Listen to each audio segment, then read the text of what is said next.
Somewhere in the quiet city of San Jose, California, stands a mansion so strange it almost feels alive.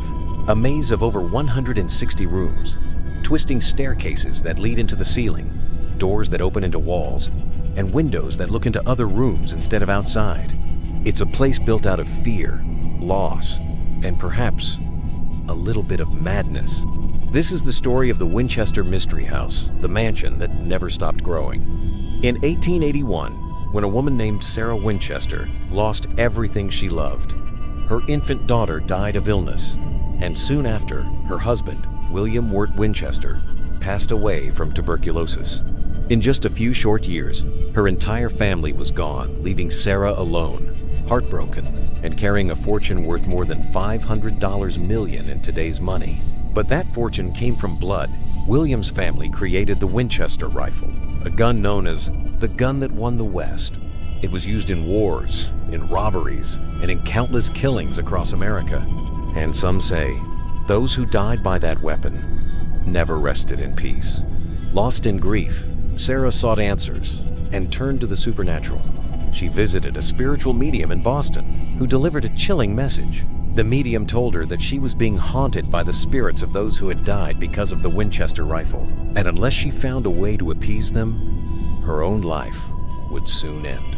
The only way to survive, the medium said, was to build a house for the spirits. Move west, she said, and build a home for them. Never stop building. For as long as construction continues, you will live. Terrified but obedient, Sarah sold everything she owned and moved to California.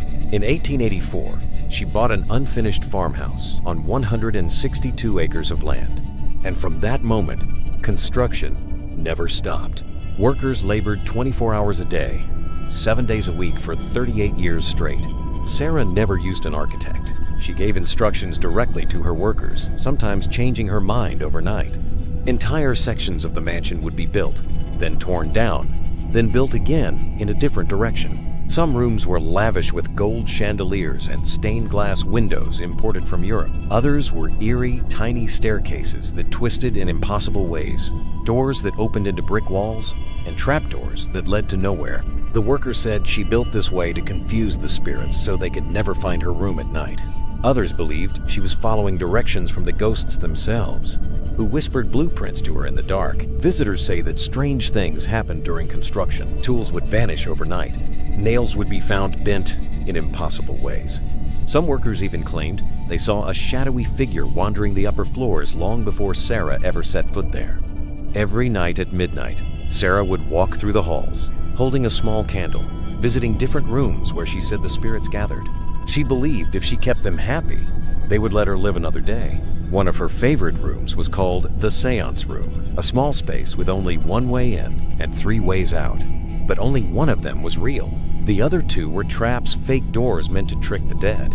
On the morning of September 5th, 1922, the hammering finally stopped. Sarah Winchester died peacefully in her sleep at the age of 83. When the workers heard the news, they dropped their tools and walked away, leaving half-finished staircases and nails halfway hammered into the walls.